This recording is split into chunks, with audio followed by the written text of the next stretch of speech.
South India shopping mall festive and wedding celebrations సరికొత్త designs తో అద్భుతమైన కలెక్షన్. ఎలా ఉంది ఎక్స్పీరియన్స్? అంటే మీకు లోపలికి వెళ్తున్న ఫీల్ అన్ని ఎలా ఉన్నాయి? బాగుంది.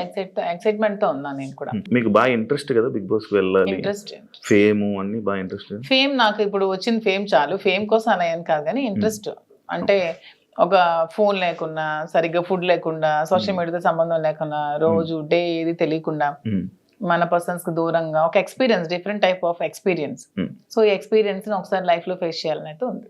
అంటే నార్మల్గా మీ ఇంటర్వ్యూస్లో కానీ మీరు కానీ మీ రాజా గారు కానీ ఇంటర్వ్యూస్ ఇచ్చేటప్పుడు ఒకరు వదిలి ఒక్క నిమిషం కూడా ఉండలేను అన్నట్టు మీరు చాలా ఇంటర్వ్యూస్లో చెప్పడం జరిగింది కదా.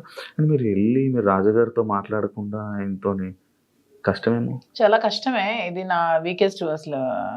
చాలా మూమెంట్ తలుచుకుంటేనే నాకు చాలా బాధ అనిపిస్తుంది. ఎందుకంటే శ్రీనివాస్ గారిని వదిలి నేను ఇన్ని రోజులు ఒక రోజు కూడా దూరంగా లేను. తను కూడా చూసుకోవడానికి ఎవరు లేరు నేను తప్పితే.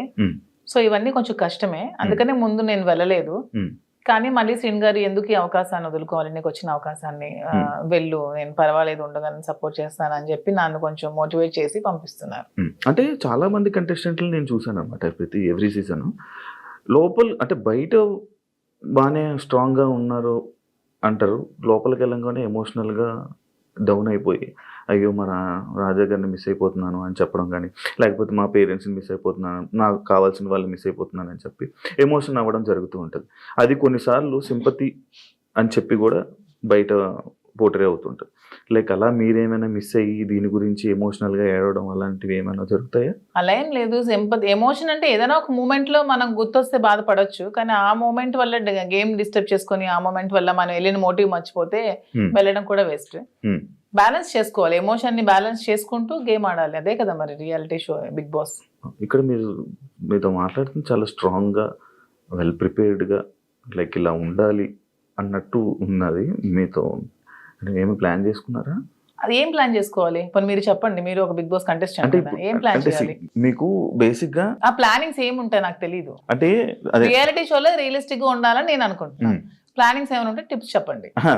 టిప్స్ చెప్పడం కదా, అంటే స్టార్టింగ్ వెళ్ళే కంటెస్టెంట్లకి వాళ్ళకి ఏం తెలియదు, ఎవరు వస్తున్నారు ఏంటి, వాళ్ళ క్యారెక్టర్ ఏంటి, వాళ్ళు ఎలా బిహేవ్ చేయబోతున్నారు ఏంటి అనేది మనకు ఒక ఐడియా ఉండదు.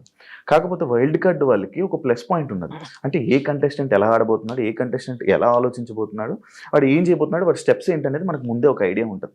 అంటే మీరు మొత్తం చూసారా ఈ 4 weeks? నేను మొత్తం చూడలేదు, అప్పుడప్పుడు చూస్తున్నాను. వాళ్ళకి ఎలా తెలియదో మాకు కూడా వాళ్ళు ఎలాగో తెలియదు. నాకు వాళ్ళ పేర్లు ఇప్పుడు తెలుసు అంతే, అంతకుమించి నాకు తెలియదు. అందులో మాస్కులతో ఆడినప్పుడు వాళ్ళు ఇప్పుడు ఎలా మారుతారో కూడా ఎవరికి తెలియదు. ఈ రోజు ఇలా ఉండొచ్చు, రేపొద్దున ఇంకొకలా ఉండొచ్చు. ఒక రోజు ఒకలా గేమ్ ప్లాన్ ఉంటుంది వాళ్ళు, ఇంకో రోజు ఇంకోలా ఉంటుంది. సో ఆ స్ట్రాటజీ కూడా కంప్లీట్ గా మనకు తెలియదు. తెలుస్తుంది అనేది అపోహ, అంతే కదా. ఈ రోజు మీ గేమ్ ప్లాన్ ఒకలా వాళ్ళు ప్లాన్ చేసుకోవచ్చు, నెక్స్ట్ మూమెంట్ కి వాళ్ళు మారొచ్చు, ఇలా కాదు నేను ఇంకోలా ఆడాలని మారొచ్చు. సో ఒకే స్ట్రాటజీ మెయింటైన్ అవ్వదు కదా.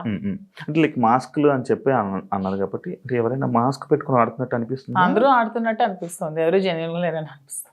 మీరు వెళ్ళాక మిమ్మల్ని కూడా మాధురి గారు ఎందుకో మాస్క్ వేసుకొని ఆడుతున్నారు అని అంటే మీరేం? నేను వచ్చాక క్వశ్చన్ చేస్తే ఆన్సర్ నేను చెప్తాను, మీకు అలా అనిపిస్తే.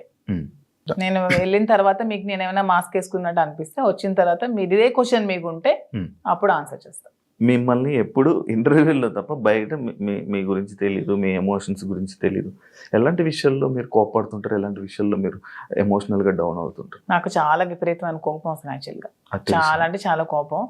అసలు ఆ కోపాన్ని ముందు ఎలాగా అంచుకోవడానికి నేను ఒక ప్లాట్ఫామ్ అనుకుంటున్నాను. శ్రీనివాస్ గారు చాలా చెప్తున్నారు, చెప్పి పంపిస్తున్నారు. చాలా కోపం.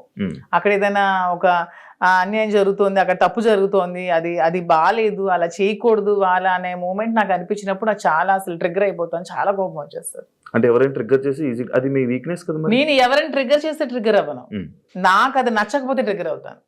అదే మీకు నచ్చని పనులు ఎవరో చేస్తారు, మరి వీక్నెస్ అవుతుంది కదా, అలా ప్రతిసారి ట్రిగ్గర్ అయిపోతుంది. ట్రిగ్గర్ అయ్యి వాళ్ళకి చెప్తాను, అది చేయకూడదు, మీరు ఇలా చేయండి, ఇది కరెక్ట్ కాదు, కరెక్ట్ చేసుకోండి అని చెప్తాను. వింటే ఓకే, వినకపోతే ఇంకా వాళ్ళ ఇష్టం. అండ్ ఇంకొకటి, చాలా మంది సీజన్స్లో అంటే మీ ఏజ్ కేటగిరీ గ్రూప్ ఉన్న పీపుల్ ఫాస్ట్గా ఎలిమినేట్ అయిపోయి వచ్చేసే ఛాన్సెస్ ఎక్కువ అనమాట. అది కాకుండా వైల్డ్ కార్డ్స్ కూడా లోపలికి వెళ్ళిన వెంటనే ప్రతిసారి అంటే ఎందుకు ఎక్కువ రోజులు సస్టైన్ అవ్వలేము, లోపల ఉండలేము అని బయటకు వచ్చేసే కానీ ఆ భయంతో ఎందుకు యాక్సెప్ట్ చేయడం, ఫస్ట్ వెళ్తే బాగుంది కదా అని అనిపించలేదా? అలా ఏం లేదు. వైల్డ్ గా ఉంటాను కాబట్టి వైల్డ్ గార్డ్ అనుకుంటున్నాను. అది అర్థమవుతుంది ఆ, మరి. వైల్డ్గా ఉంటారని. దాంట్లో ఎందుకు అంటే మీ ఏజ్ మేము గెలవకూడదా, మేము ఆడలేమనా, మీ ఒపీనియన్ ఎందుకు మమ్మల్ని సపోర్ట్ చేయరా పబ్లిక్? పబ్లిక్ సపోర్ట్ చేస్తారు Hmm. అంటే నేను ఆ విధంగా అంటే మీరు అనట్లేదు. అన్నారు కదా మీ ఏజ్ వాళ్ళు వచ్చేస్తారు, మీ ఏజ్ వాళ్ళు త్వరగా వెళ్ళినట్టు. అది అనేది జనాలు ఒక ఒపీనియన్, జనాలకి ఒక ఒపీనియన్ అలా ఉండిపోయింది. ఎందుకు ఉండిపోయింది అంటే అది ఎందుకు నాకు అర్థం అదే కాదు. నేను ప్రతిసారి ఆ సీజన్ లో అలా జరగడం వల్లేమో, ప్రతి సీజన్స్ లో అలా జరగడం వల్లేమో. ఏం మేము సరిగ్గా గేమ్ ప్లే చేయలేమా, మేము సరిగ్గా స్ట్రాటజీ ప్లాన్ చేయలేమా, మేము ఫిజికల్ గేమ్స్ ఆడలేమా? Hmm. మేము అన్ని 100% పర్ఫెక్ట్ గా ఇచ్చినప్పుడు మమ్మల్ని మేమే ఎందుకు ఎలిమినేట్ అవుతామని అనుకోవాలి? అంటే ఇప్పుడు మీకు అంటే లైక్ ఇంత బిఫోర్ ఇంటర్వ్యూలో చూసాను, నాకేమో డబ్బుకు అంత పెద్ద కరువు ఏం లేదు, నా దగ్గర కావాల్సినంత డబ్బు ఉంది అన్నట్టు. అంటే మీ డబ్బు ఉన్న వాళ్ళు అక్కడ బాత్రూమ్లు కడమంటే బాత్రూమ్లు, గిన్నెలు కడమంటే గిన్నెలు, కింద తోడమని తోడగలరా? అదే కొంచెం కష్టం. అదే ఇలాంటి విషయాలు ఉంటాయి కదా, అలా దానికోసం అడిగాను క్వశ్చన్. కానీ శ్రీనివాస్ గారు దాన్ని కూడా నాకు మెంటల్ గా ప్రిపేర్ చేశారు. అంటే ఏ సిచ్యువేషన్ లో కూడా ఇలా ఉండాలి. ఇక్కడికి వచ్చాక కడిగిద్దామనా? నేను అసలు చీపురు పట్టుకుంటేనే అతను చూడలేరు అసలు. అదే మరి ఇప్పుడు అక్కడ అలా ఉంటాయి. అది కాకుండా మిమ్మల్ని అనరాని మాటలు అంటుంటారు. నాకు ఇష్టమైనది నాకు వంట వచ్చు కదా, నేను వంట చూస్ చేసుకుంటాను, వాళ్ళకి అది చేయమని. అంటే మీకు నచ్చింది ఎవరు కదా, అది బిగ్ బాస్. అది బిగ్ బాస్ రిక్వెస్ట్ చేసుకుంటాను. మంచిగా మాట్లాడా. మీ జర్నీ నేను తెలుసుకోవాలనుకుంటున్నాను. లైక్ అన్ని ఇంటర్వ్యూస్లోనే లైక్ ఏదో అంటే ఇప్పుడు జరుగుతున్న ట్రెండింగ్ టాపిక్స్ ఇది, కానీ మీ జర్నీ ఏంటి, మీ ఎమోషనల్ స్టోరీ ఏంటి, అసలు మీ ఫస్ట్ నుంచి ఎలా ఇక్కడ దాకా ఇలా రావడానికి కారణాలు ఏంటి? నా జర్నీ కావాలంటే మీరు యూట్యూబ్ లో ఓపెన్ చేస్తే మొత్తం జర్నీ వచ్చేస్తుంది. అది మ్యాటర్ చూసుకోండి. తర్వాత నా జర్నీ తెలియని ఆంధ్ర గాని తెలంగాణ గాని ప్రజలు ఎవరూ లేరు, అందరికీ తెలుసు. ఓకే, చిన్నప్పటి నుంచి నాకు బాగా స్పోర్టివ్ స్పిరిట్ ఎక్కువ, నాకు మంచి లీడర్షిప్ క్వాలిటీస్. చిన్నప్పటి నుంచే కాలేజ్ డేస్ నుంచే మంచిగా లీడర్షిప్ క్వాలిటీస్ ఉండేదాన్ని, లీడర్షిప్ క్వాలిటీస్ మెయింటైన్ చేసేదాన్ని. ఆ క్వాలిటీస్ తో ఉన్న నన్ను మా నాన్నగారు కొంచెం ఆర్థోడాక్స్ కాబట్టి నాకు 19 years కే మ్యారేజ్ చేశారు. ఇంటర్మీడియట్ లో మ్యారేజ్ అయింది, సెకండ్ ఇయర్ లో. మ్యారేజ్ అయ్యాక కూడా నేను కొద్ది రోజులు ఫారెన్ వెళ్ళి షిప్ లో ఉండి నాకు ఇండియా అంటే అభిమానం కాబట్టి ఇండియాలోనే ఉండాలని డిసైడ్ అయిపోయి నేను ఇండియాకే వచ్చేసి మళ్ళీ స్టడీస్ కంప్లీట్ చేసి నా డిగ్రీ కంప్లీట్ చేశాను. కంప్లీట్ చేసి అప్పటికే మా ఇద్దరికి కంపాటబిలిటీ సరిగ్గా లేనందువల్ల నేను ఇంకా నాకంటూ ఒక ఇండిపెండెంట్ గా బతకాలని నిర్ణయించుకొని పెట్రోల్ బంక్స్ అవి స్టార్ట్ చేశాను, రియల్ ఎస్టేట్ చేశాను, కన్స్ట్రక్షన్ చేశాను. సో ఆ ఫీల్డ్లో ఉండేదాన్ని.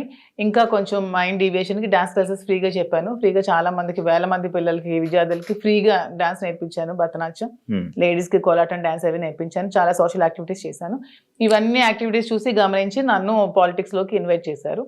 ఇన్వైట్ చేశాక పాలిటిక్స్లో కూడా చాలా యాక్టివ్గా పార్టిసిపేట్ చేశాను. బాగా తిరిగేదాన్ని, బాగా ప్రజలతో ఇంకా కొంచెం మమేకమై తిరిగినప్పుడు నాకు వస్తున్న ఫేమ్ని, నా పడుగుతున్న గ్రాఫ్ని తట్టుకోలేక నా పార్టీలో ఉన్న చాలా మంది నన్ను తొక్కాలని చూశారు. ఆ సిచ్యువేషన్లోనే చాలా నన్ను బ్యాట్ చేయాలని ట్రై చేశారు. ట్రై చేసినప్పుడు నా పరిస్థితులు కూడా బాగాలేనందువల్ల, నేను దూరంగా ఉండడం వల్ల, శ్రీనివాస్ గారు కూడా ఇదే సిచ్యువేషన్లో దూరంగా ఉండడం వల్ల మా ఇద్దరం ఒకటై పెళ్లి చేసుకుందాం. తర్వాత లైఫ్ లీడ్ చేస్తాం, తర్వాత బిజినెస్ పెట్టాం, చాలా మందికి జాబ్స్ ఇస్తున్నాం, చాలా మందికి ఫుడ్ పెడుతున్నాం, లైఫ్ లీడ్ చేస్తాం. ఇది నా స్టోరీ. ఇంత ఫాస్ట్ ఎందుకంటే స్లో మరి ఇంకా 1000 మందికి ఉద్యోగాలు ఇవ్వాలని నా కళ. త్వరలో నెరవేర్చాలని భగవంతుని కోరుకుంటున్నాను. హైదరాబాద్ లో ఇంకొన్ని బ్రాంచ్లు పెడుతున్నాను.